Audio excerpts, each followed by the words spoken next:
Since early 2024, the battlefield in Ukraine has begun to change in ways that few expected. It no longer starts with tanks moving across open ground or artillery announcing an advance. Instead, it begins with something harder to see and even harder to stop.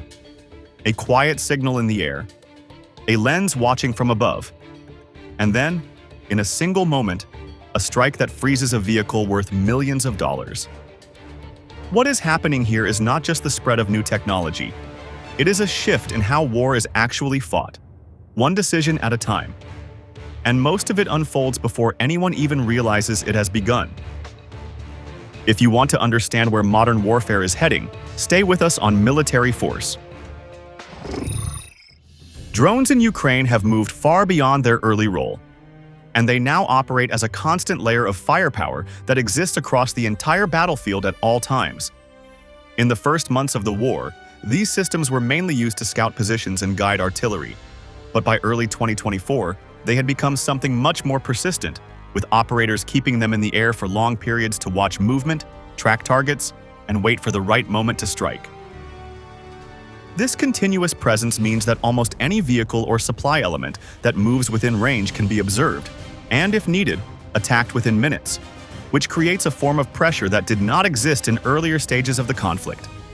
Instead of short missions, drones now form a network that never fully goes offline, and that alone has started to reshape how both sides move, hide, and plan. This shift is also visible in the range of targets that drones are now used against, which has expanded far beyond frontline armored vehicles and into the deeper structure of the war effort. Ukrainian operators are not only hunting tanks and infantry fighting vehicles, but also searching for multiple launch rocket systems, ammunition depots, fuel trains, and supply hubs located well behind the line of contact. In several documented cases, reconnaissance drones have tracked vehicles carrying shells or fuel, followed them to storage sites, and then guided strike drones directly into those locations, causing explosions that destroyed large stockpiles in a single event. These attacks do more than remove one piece of equipment because they disrupt the flow of supplies that keeps entire units operational, and that creates a wider effect across the sector. The reason behind this approach reflects a clear strategic choice, as Ukraine is not trying to match Russian forces in large-scale formations or direct mass assaults, but is instead focusing on weakening the system that supports those formations. A modern armored unit depends on a steady flow of fuel, ammunition, maintenance support, and communication. So when drones target those links one by one, the unit begins to slow down even if its vehicles are still intact. This is why a strike on a fuel convoy or an ammunition depot can sometimes have more impact than destroying a single tank, because it reduces the ability of multiple units to continue fighting over time. In simple terms, the battlefield is no longer defined only by what gets destroyed, but also by what is no longer able to function. Another important point is that drones bring a combination of reach, precision, and persistence that is difficult to match with traditional systems, especially when resources are limited. They can operate at relatively low cost, cover large areas, and deliver strikes with high accuracy, which allows Ukrainian forces to apply pressure without needing large formations or heavy equipment at every point. This creates a situation where small teams can influence a much larger area, and where timing becomes more important than raw firepower, because the right strike at the right moment can stop movement, delay an advance, or force a unit to retreat. Over time, this pattern builds up into a broader effect that shapes the pace of operations across the front. For an American audience, this development may sound familiar, as it shares elements with the idea of network-centric warfare, where information and coordination drive combat effectiveness. However, what is happening in Ukraine goes a step further, because drones are no longer just supporting the network, they are becoming the main tool that delivers the effect on the ground. In this environment, the line between sensing and striking is almost gone, and the same system that finds a target can also be used to hit it, sometimes within seconds. This constant presence changes not just where battles happen, but how they unfold at the level of a single vehicle. Drones in Ukraine are not designed to destroy armored vehicles in a single dramatic moment, and the real pattern on the battlefield shows a slower, more controlled process that unfolds step by step under pressure. In many engagements recorded since 2024, the first strike is not aimed at killing the vehicle outright, but at disrupting its ability to move or see, which immediately changes the situation for the crew inside. A hit to the track, the rear engine area, or even the optics can force the vehicle to stop or slow down.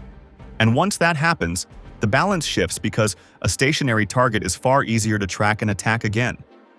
This approach may seem less powerful at first, but it reflects a deeper understanding of how armored units operate under stress, especially when they are exposed in open terrain or moving through narrow routes.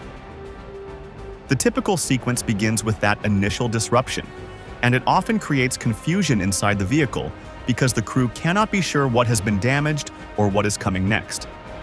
In several documented cases, a single drone strike caused a tank or an infantry fighting vehicle to halt, not because it was destroyed, but because the crew lost confidence in its ability to continue forward safely. At that moment, time becomes the most important factor, because the longer the vehicle remains in place, the higher the chance that additional drones will arrive. Operators often keep reconnaissance systems overhead to monitor the target, and once they confirm that the vehicle is no longer moving, they prepare for a second or third strike with a more precise objective. This is where weak points become critical, and drone pilots are trained to identify and exploit them under pressure.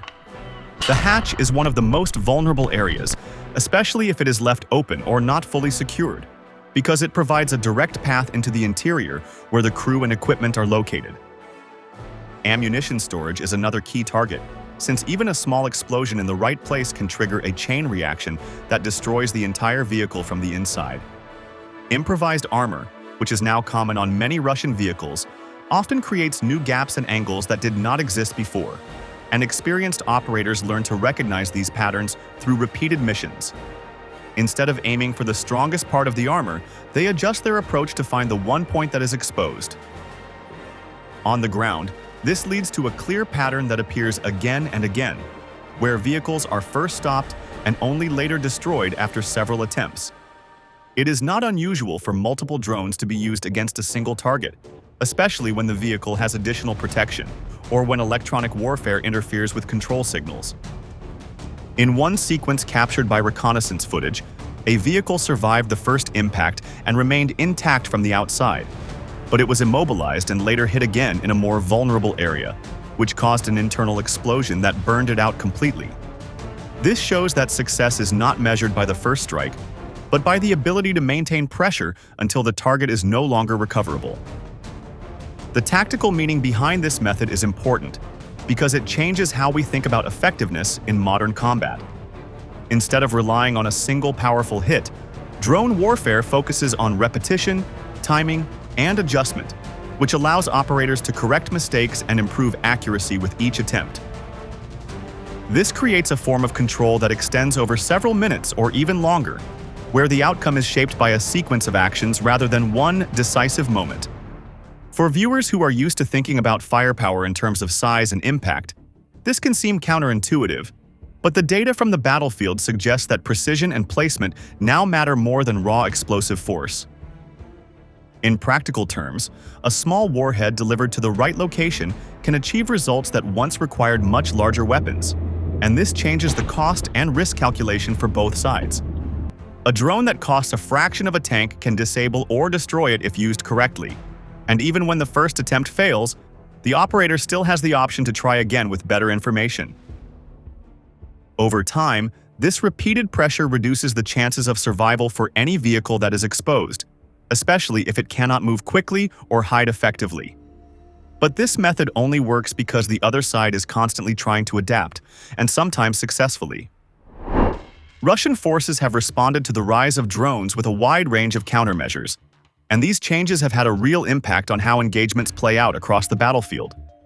Over the past year, many armored vehicles have been modified with cage armor, overhead shielding, metal frames, and netting designed to disrupt incoming strikes, while electronic warfare systems have been installed to interfere with control signals and reduce the accuracy of attacking drones. These adaptations are not just cosmetic, because in many recorded encounters, the first incoming drone fails to destroy the target, either because the warhead detonates too far from the main armor or because the signal is disrupted at the last moment. This has created a more complex environment where survival is no longer decided by a single hit, but by how well a vehicle is prepared before the engagement even begins. The effectiveness of these defenses can be seen in situations where vehicles absorb initial impacts and continue moving, which would have been far less common earlier in the conflict. In several cases, armored units equipped with overhead structures have managed to deflect or weaken the force of incoming strikes, allowing the crew to reposition or escape before follow-up attacks arrive. Electronic warfare has also proven useful in certain scenarios, especially when it disrupts the connection between the drone and its operator, forcing the system off course or causing it to lose control entirely. For a moment, this creates an advantage, because even a small delay can mean the difference between survival and destruction. However, this advantage is rarely permanent, and the outcome often depends on what happens next. The main issue with these countermeasures lies in their lack of consistency, which becomes clear when looking at how they are built and deployed in real conditions. Many of these protective systems are assembled in the field using available materials, and while some are constructed with care and skill, others are rushed or incomplete due to time and resource limits. This leads to wide variation in quality, where one vehicle may have strong and well-placed protection, while another has weak points that are easy to exploit. On the battlefield, this inconsistency creates uncertainty because crews cannot rely on a standard level of defense, and operators on the opposing side quickly learn to recognize which targets are more vulnerable. As a result, survivability becomes uneven, and that unevenness itself becomes a risk. Ukrainian drone teams have adapted to this situation by studying both successful and failed strikes, and then using that information to improve their approach in future engagements. Each attempt provides data, whether it results in destruction or not, and over time, patterns begin to emerge that reveal where protection is strongest and where it breaks down. Operators adjust their angles, increase speed when needed, and change their entry points to match the structure they are facing, which allows them to bypass defenses that might have stopped earlier attempts. In some cases, a drone may hit a protected area and fail to achieve the desired effect, but that impact still reveals how the structure reacts, and the next strike is then directed toward a weaker section that was exposed in the process. This learning cycle highlights an important point about modern combat, where even strong protection can fail if a single gap is identified and exploited at the right moment. Armor and shielding can reduce risk, but they cannot eliminate it completely, especially when facing an opponent that is constantly adjusting tactics based on real-time feedback. Over time, this creates a dynamic where defensive measures are always reacting to the latest threat, while offensive methods continue to evolve and refine their approach. The balance does not stay fixed, and small changes on one side can quickly lead to new vulnerabilities on the other. From a broader perspective, this reflects a strategic pattern that is familiar to American military thinking, where scale alone does not guarantee effectiveness if it is not supported by consistent quality and coordination. Large numbers of vehicles may provide presence, but if their protection varies from one unit to another, then the overall force becomes uneven and easier to disrupt. In this environment, the side that can adapt faster often gains the advantage, because it can turn small weaknesses into larger opportunities over time. And when these drones are no longer acting alone, but as part of a larger system, their impact becomes far more decisive. The real power of drones in Ukraine becomes fully clear when they are connected to artillery and HIMARS, because together they form a system that can find, strike, and verify targets in a continuous cycle. In this setup, a reconnaissance drone is usually the first step, as it scans large areas, detects movement, and identifies targets that may be hidden from ground units. Once a target is confirmed, the drone transmits exact coordinates almost instantly, and this information is used by artillery crews or HIMARS units to launch a strike with very little delay. This speed is important, because many high-value targets such as rocket systems or supply vehicles do not stay in one place for long, and any delay could mean losing the opportunity entirely. By keeping the drone overhead, operators can follow the target in real time and ensure that the strike lands where it is needed. This process creates what can be described as a closed loop of warfare, where detection, engagement, and assessment are connected into one continuous flow rather than separate steps. After the strike is launched, the same drone remains in position to observe the impact and confirm whether the target has been destroyed or only damaged. If the result is incomplete, adjustments can be made immediately, and additional fire can be directed with improved accuracy. This reduces uncertainty, because commanders no longer have to rely on delayed reports or guesswork to understand what happened after a strike. Instead, they can see the result within seconds and act again if needed, which increases the overall effectiveness of each engagement. This system is especially important when dealing with high-value targets, because these assets have a direct impact on the broader battlefield. Multiple launch rocket systems, for example, can deliver heavy fire over long distances and are often placed far behind the front line, making them difficult to locate and destroy using traditional methods. Ammunition depots serve as the backbone of sustained operations, and their loss can weaken entire sectors for extended periods. Vehicle columns moving supplies or reinforcements are also critical, because they maintain the flow of resources that keeps units active. When drones are used to detect these targets and guide strikes, the result is not just a tactical success, but a disruption that can affect operations over a much larger area. One of the key advantages of this integration is the efficient use of limited resources, especially in the case of HIMARS, which relies on precision-guided rockets that are both expensive and available in restricted numbers. Each launch must be carefully considered, because wasting a shot on an empty position or a low-value target would reduce the overall impact of the system. Drones solve this problem by providing real-time confirmation before, during, and after the strike, which ensures that each rocket is used where it matters most. This level of accuracy allows a smaller number of weapons to achieve results that would otherwise require much larger volumes of fire, and that creates a clear advantage in a conflict where resources are constantly under pressure. Beyond the physical damage, there is also a strong psychological effect created by this constant link between detection and strike capability. Units operating in areas where drones are active must assume that they are being watched at all times, and that any movement could be tracked and targeted within minutes. This changes behavior because commanders become more cautious, movements become slower, and decisions are made with the awareness that exposure carries immediate risk. Even if no strike occurs, the possibility alone can reduce the tempo of operations, which in turn affects the ability to coordinate and execute larger plans. Over time, this hesitation can become just as important as physical losses, because it limits initiative and creates uncertainty. From a strategic point of view, this development shows that precision in modern warfare is no longer defined only by the weapon itself, but by the system that connects information to action. A guided rocket is effective, but it becomes far more powerful when it is supported by a network that ensures it hits the right target at the right moment. In Ukraine, this system is being tested and refined under real combat conditions, and the lessons learned here will likely influence future military planning far beyond this conflict. But even this level of coordination is not the end of the story, because the technology itself is evolving in ways that change the rules again. The next phase of drone warfare in Ukraine is defined by rapid evolution, where new tools are changing how targets are reached and how damage is delivered across the battlefield. One of the most important developments is the use of fiber optic FPV drones, which trade range and flexibility for a stable control link that cannot be disrupted by traditional electronic warfare systems.